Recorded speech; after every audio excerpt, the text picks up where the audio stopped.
ഈശോമിശിഹായ്ക്ക് സ്തുതിയായിരിക്കട്ടെ. ഈ വർഷം ലോഗോസ് ക്വിസ് പരീക്ഷയുടെ പഠനത്തിന് ഒരുക്കമായി നമ്മൾ വീണ്ടും കണ്ടുമുട്ടുകയാണ്. ഇനിയുള്ള കുറച്ച് സമയം നമുക്ക് വചന പഠനത്തിനായി മാറ്റിവെക്കാം.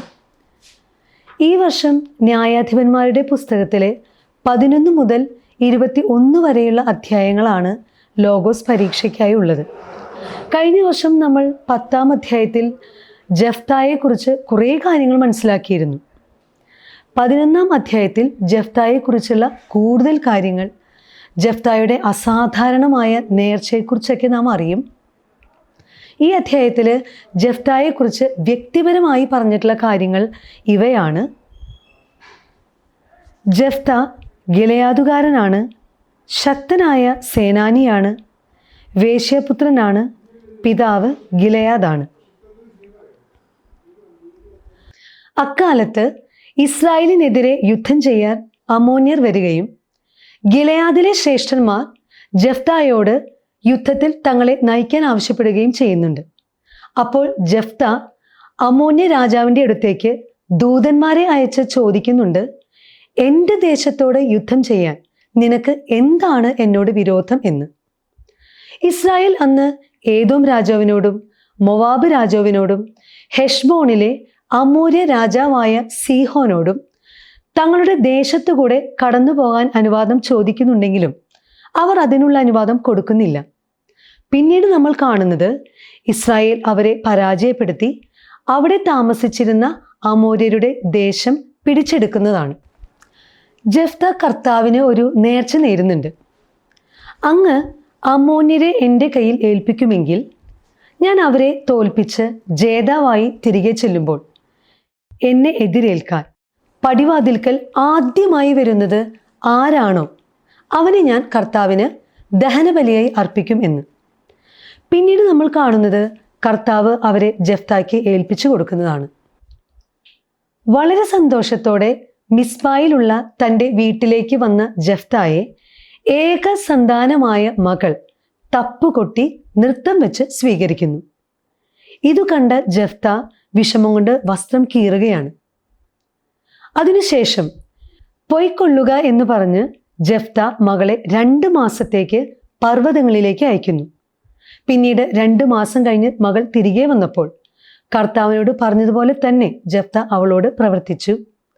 ജെഫ്തായുടെ പുത്രിയെ ഓർത്ത് ഇസ്രായേൽ പുത്രിമാർ വർഷം തോറും 4 ദിവസം കരയാൻ പോവുക പിന്നീട് പതിവായി തീർന്നു. ഇനി ഈ അധ്യായത്തിലെ പ്രധാനപ്പെട്ട ചോദ്യങ്ങൾ ഏതൊക്കെയാണെന്ന് നമുക്ക് നോക്കാം. ഒന്നാമത്തെ ചോദ്യം, ന്യായാധിപന്മാർ 11-ാം അധ്യായത്തിൽ ആകെ എത്ര വാക്യങ്ങൾ ഉണ്ട്?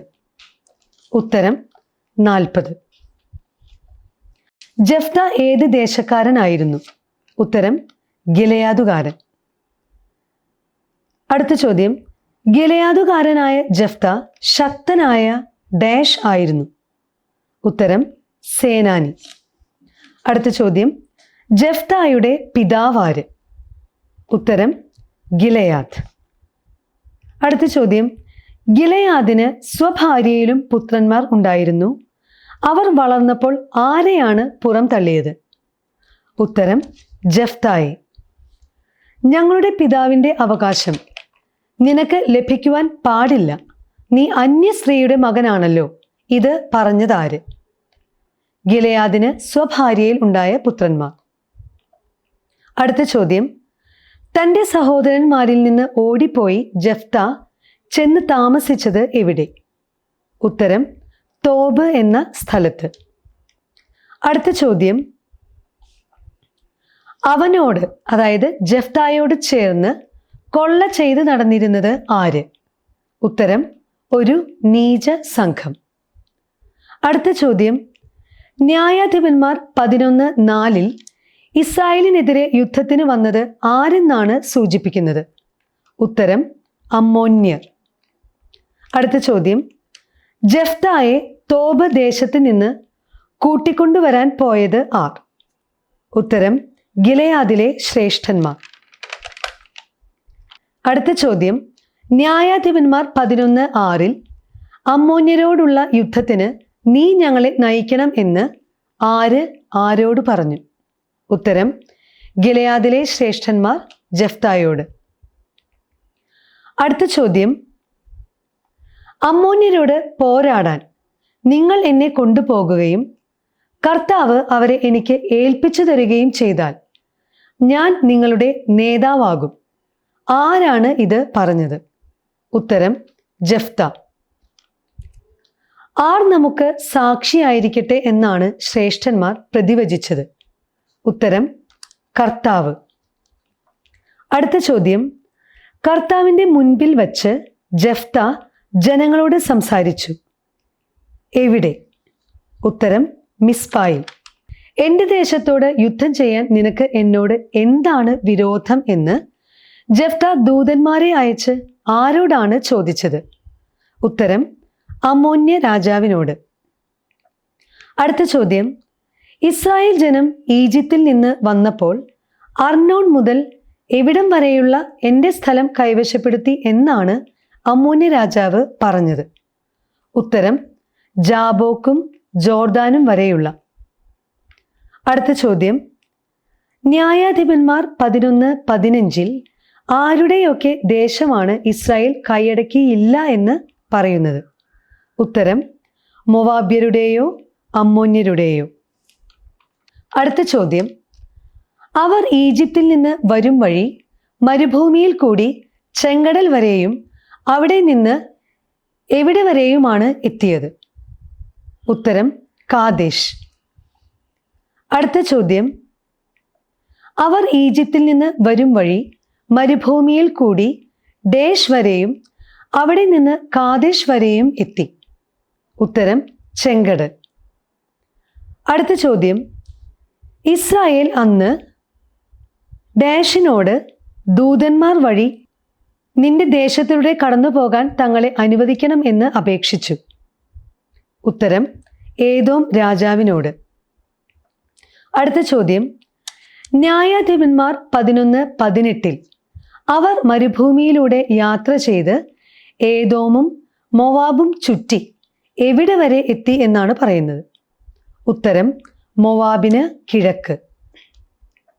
അടുത്ത ചോദ്യം, ഇസ്രായേൽ മരുഭൂമിയിലൂടെ യാത്ര ചെയ്ത് ഏദോമും മൊവാബും ചുറ്റി എവിടെയാണ് താവളമടിച്ചത്?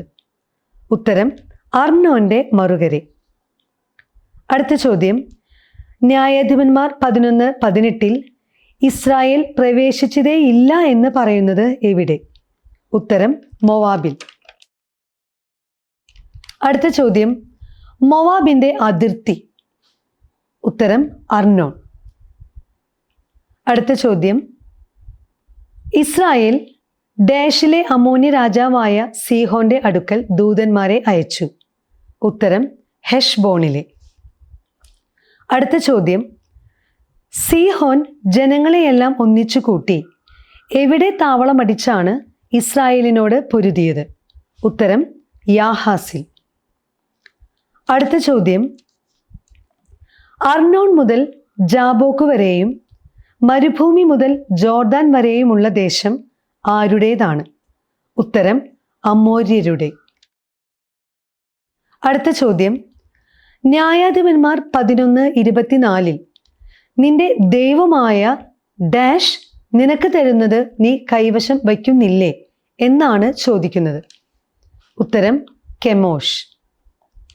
അടുത്ത ചോദ്യം, സിപ്പോറിന്റെ പുത്രനാര്? ഉത്തരം ബാലാഖ്. അടുത്ത ചോദ്യം, ഇസ്രായേൽ ഹെഷ്ബോണിലും അതിൻ്റെ ഗ്രാമങ്ങളിലും അരോവറിലും അതിൻ്റെ ഗ്രാമങ്ങളിലും അർണോൺ തീരത്തുള്ള എല്ലാ പട്ടണങ്ങളിലും എത്ര വർഷം താമസിച്ചു? ഉത്തരം 300. അടുത്ത ചോദ്യം, ഡേഷായ കർത്താവ് ഇസ്രായേല്യർക്കും അമ്മോന്യർക്കും ഇടയ്ക്ക് ഇന്ന് ന്യായവിധി നടത്തട്ടെ. ഉത്തരം ന്യായാധിപനായ. അടുത്ത ചോദ്യം, ന്യായാധിപനായ കർത്താവ് ഇസ്രായേല്യർക്കും ഡാഷ്ക്കും ഇടയ്ക്ക് ഇന്ന് ന്യായവിധി നടത്തട്ടെ. ഉത്തരം അമ്മോന്യർക്കും. ന്യായാധിപന്മാർ 11:30 ആരാണ് കർത്താവിന് ഒരു നേർച്ച നേർന്നത്? ഉത്തരം ജെഫ്ത. അടുത്ത ചോദ്യം, ഞാൻ അവരെ തോൽപ്പിച്ച് ജേതാവായി തിരികെ ചെല്ലുമ്പോൾ ഡാഷ് പടിവാതിൽക്കലേക്ക് ആദ്യം വരുന്നത് ആരായിരുന്നാലും അവൻ കർത്താവിൻ്റെതായിരിക്കും. ഉത്തരം: എന്നെ എതിരേൽക്കാൻ. അടുത്ത ചോദ്യം: ഞാൻ അവനെ ഡേഷ് ആയി അവിടത്തേക്ക് സമർപ്പിക്കും. ഉത്തരം: ദഹന ബലിയായി. അടുത്ത ചോദ്യം: അരോവർ മുതൽ മിന്നിത്തിന് സമീപം വരെയും ഡേഷ് വരെയും 20 പട്ടണങ്ങളിൽ അവൻ അവരെ വകവരുത്തി. ഉത്തരം: ആബേൽ കെരാമീം വരെയും. അടുത്ത ചോദ്യം: ജെഫ്ത വീട്ടിലേക്ക് വന്നപ്പോൾ ആരാണ് തപ്പുകൊട്ടി നൃത്തം വെച്ച് അവനെ എതിരേൽക്കാൻ വന്നത്? ഉത്തരം: അവൻ്റെ മകൾ. അടുത്ത ചോദ്യം: ആരെ കണ്ടപ്പോഴാണ് ജെഫ്ത വസ്ത്രം കീറിയത്? ഉത്തരം: തൻ്റെ മകളെ. അടുത്ത ചോദ്യം: സഖിമാരോടൊത്ത് പർവ്വതങ്ങളിൽ പോയി എൻ്റെ എന്തിനെ പ്രതി 2 മാസത്തേക്ക് വിലപിക്കാൻ എന്നെ അനുവദിക്കണം എന്നാണ് ജെഫ്തായുടെ മകൾ പറഞ്ഞത്? ഉത്തരം: കന്യാത്വത്തെ.